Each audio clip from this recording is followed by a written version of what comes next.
Good morning. This is the Friday Fireside, and I'm here with Stephanie Bauer Marshall. Let's see, if I get all this right, it's a long list of titles. Managing Director of SPROCKIT and founder of M3 Advisors. So, Stephanie, how are you this morning? I'm great. How are you? I am fine. Where are you joining us from?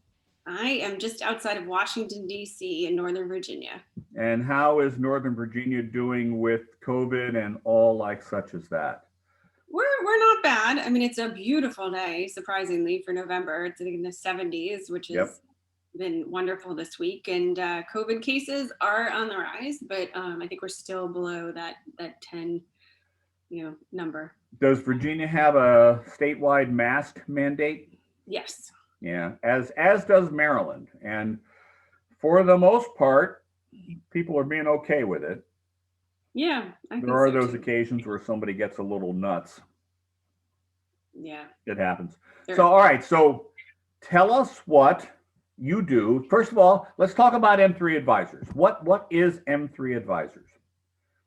So I spent about 10 years at Verizon, where I launched mobile advertising and then launched their data monetization business, which led to us buying AOL. And they wanted me to move, and I said, no, I don't. 10 years is enough. I'm good. I'm gonna go leave and maybe do a startup or something else. And when people found out I was leaving, they're like, oh my gosh, come help me with this. Come help me with that. Come help me with this. And so then M3 Advisors was born. SPROCKIT ended up becoming one of my clients. The National Association of Broadcasters is also another one. I helped launch their pilot, which is their innovation arm. And so I'm good and I love launching new things.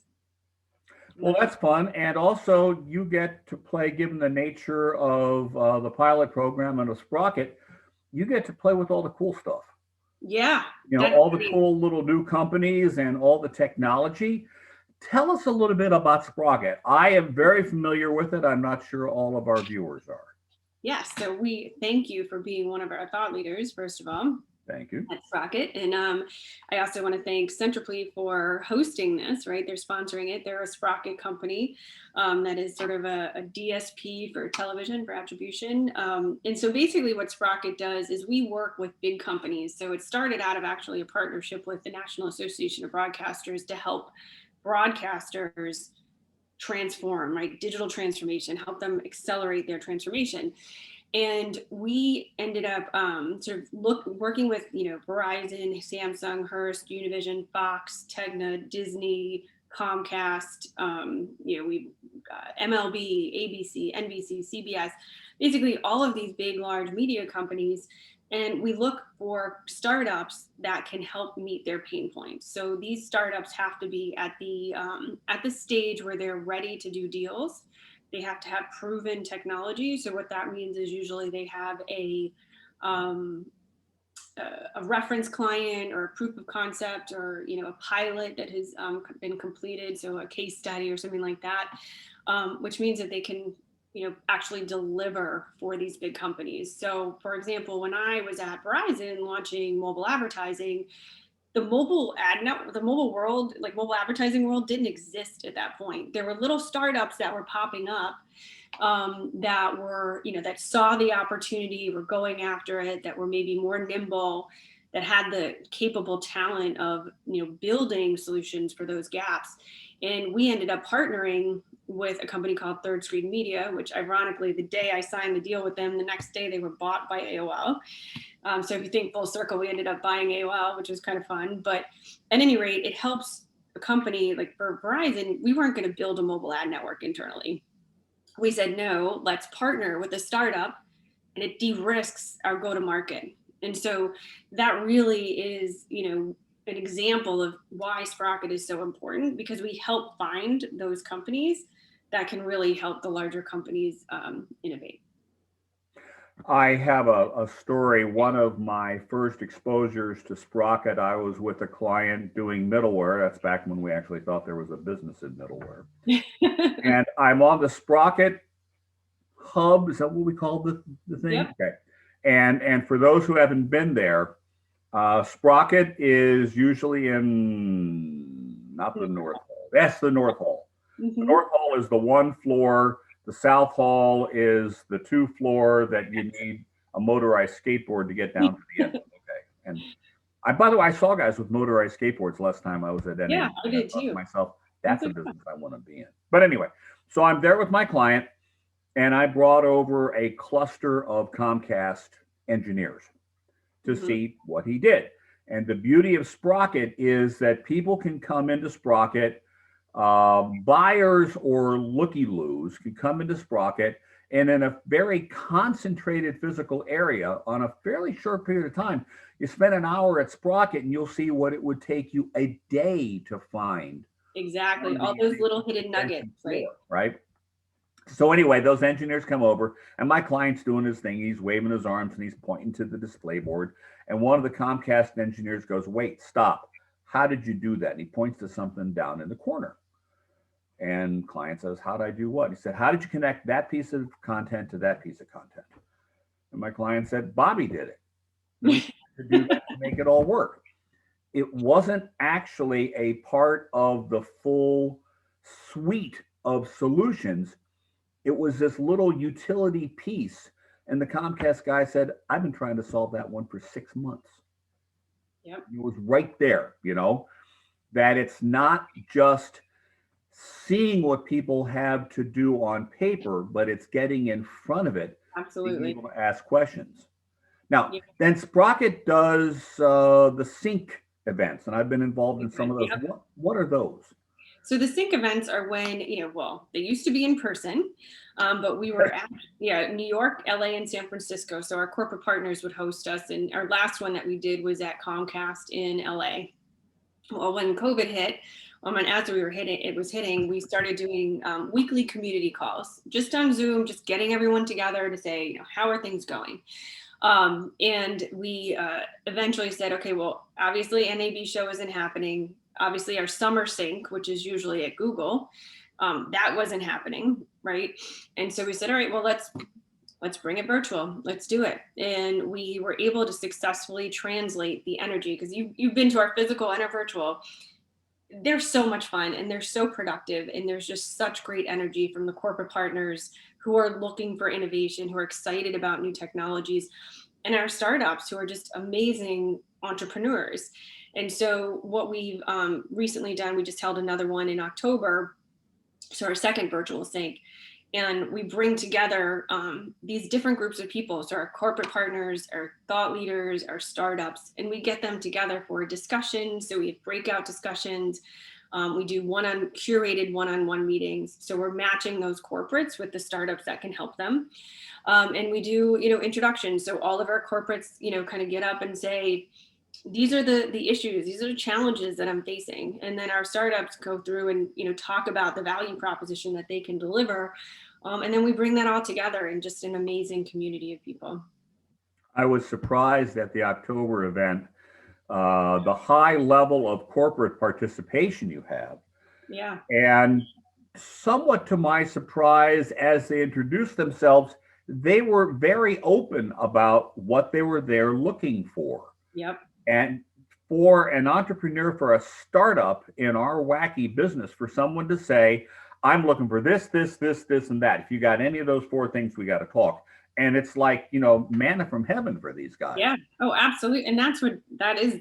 Somebody described it. We were talking to someone yesterday, Robin Raskin. She's like, it's magical. And it really is. When you get those people together and you do have a safe environment in which to say, hey, here's the challenges that I'm facing. And you're really smart entrepreneurs who can help you. It is magic. And so, it's definitely, we're really proud of our community. And and actually, and we just announced recently about a week or two ago that, at the last NAB, we announced that our SPROCKIT companies have raised over $1 billion, half of which was raised after they became part of SPROCKIT. In just 18 months later, we've now doubled that number to 2 billion, with $1 billion raised after joining SPROCKIT. Wow. Which is, when you're thinking about like media companies, so like not massively intensive, like, telecom infrastructure, capital intensive kind of businesses, that's really amazing. And so we're thrilled. And I think, the the need and the money that's going after digital transformation, I think is proven with that.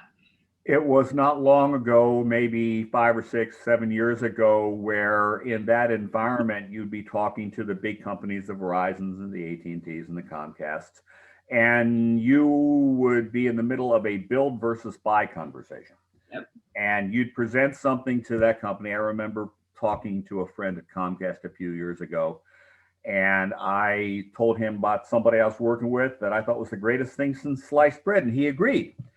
And he said, but if I put that in my development group, it'd be number 43 on a list of 42 projects. Mm-hmm. And it was right then that I realized the whole build and develop process, that model was going to go right out the window. That you needed to bring proven solutions and go right past the build. Yes, they could build it. It would take them 24 months to build it, and go right to buy it. Here it is, invest in it, buy it, license it, do it, but it's here and it's partner, right? It's build, buy, or partner. And so, when you think about it, that the story that I was telling earlier about us partnering with a mobile ad network, Verizon partnered first, right? We tested the market.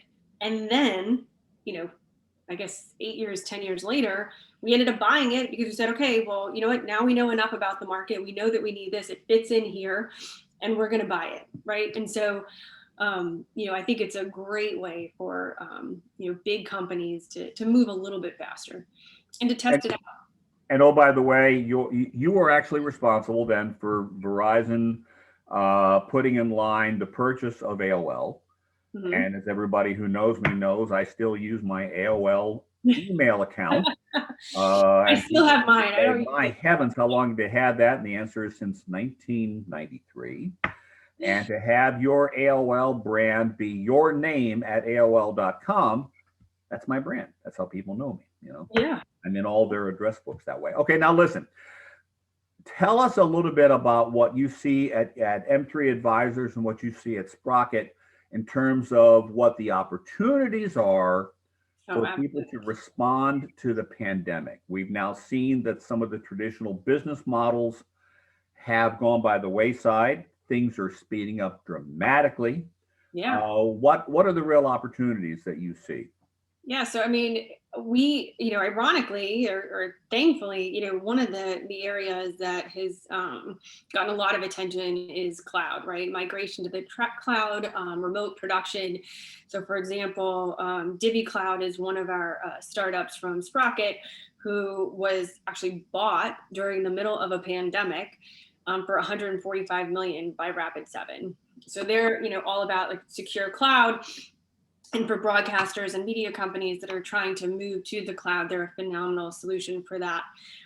We had, for example, companies like Wild Mocha or Never Know that were helping from a remote production standpoint. Their business is going, bananas.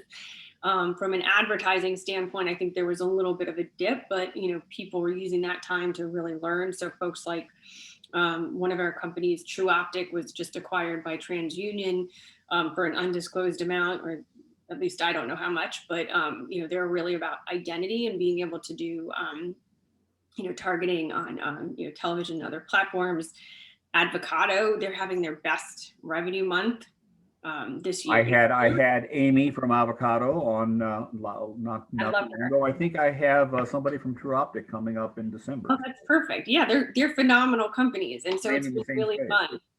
Yeah, and so when I think about sort of the, another one is sort of like so what do you do with live events? How do you bring that virtual experience and make it more real? We have a company that just joined Sprockit called Living Pop-Ups, and they're sort of an AR VR company, female founder, which is fantastic, and it's really been they've really tried to, companies are looking for more innovative ways to engage with their consumers and to provide a more immersive experience.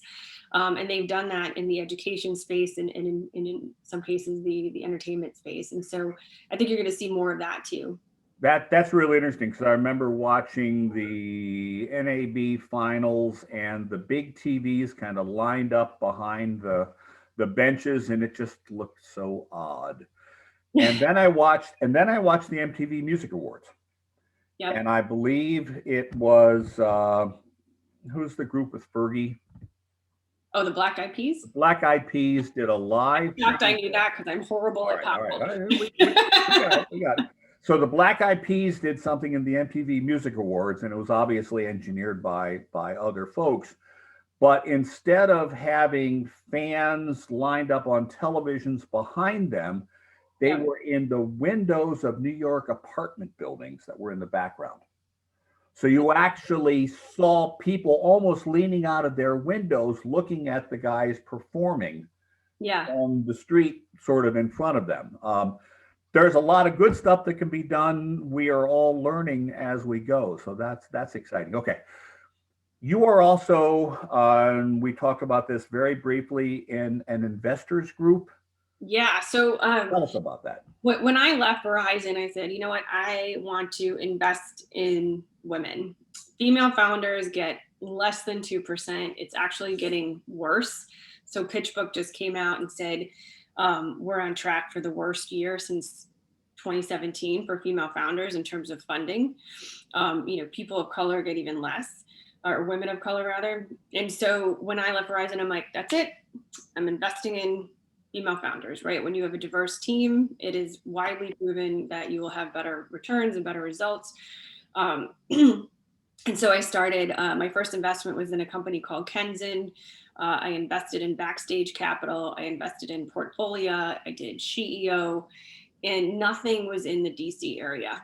And I also invested through Angels, but there was nothing in DC, no angel group focused of women investing in women. And so when I had heard rumblings that some folks were trying to start it, I said, wait, I'm here. How can I help?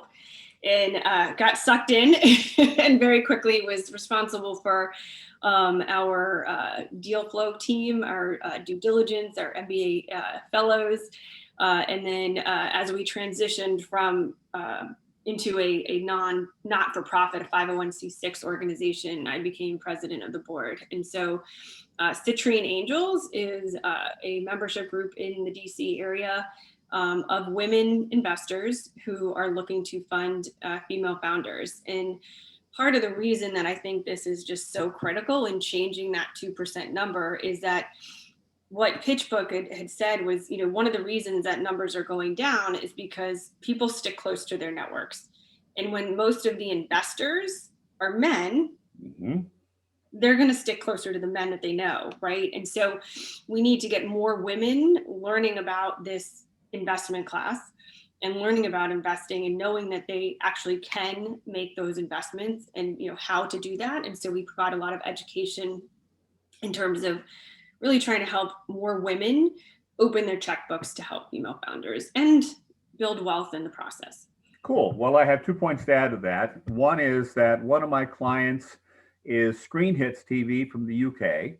Okay. Founded and chaired by Rose Atkins Holst, who is a woman and is Black. And she has some fascinating stories to tell. And she's actually been pounding the media pretty hard on that stuff and coming to America pretty soon. And hopefully SPROCKIT, we love them. There we go. And I have asked my friend Nomi Bergman, who came out of Advanced Newhouse and then kind of spun through Time Warner and spun through Charter, and now she's investing in space. Ooh, space tech. Very exciting. Space, okay. And we chatted about doing a fireside. It'll probably be after the first of the year. So that would be fantastic. But anyway, well, listen, Stephanie Bauer Marshall, thank you for your time. It's fascinating. We're going to make sure and put links to your investment group and M3 Advisors and the SPROCKIT and the social media that we do on this, and it'll be published on Friday morning, naturally, for the Friday Fireside. Makes sense. So, thank you very much. Thank you for having me. And for everybody out there, be nice to each other. Be kind.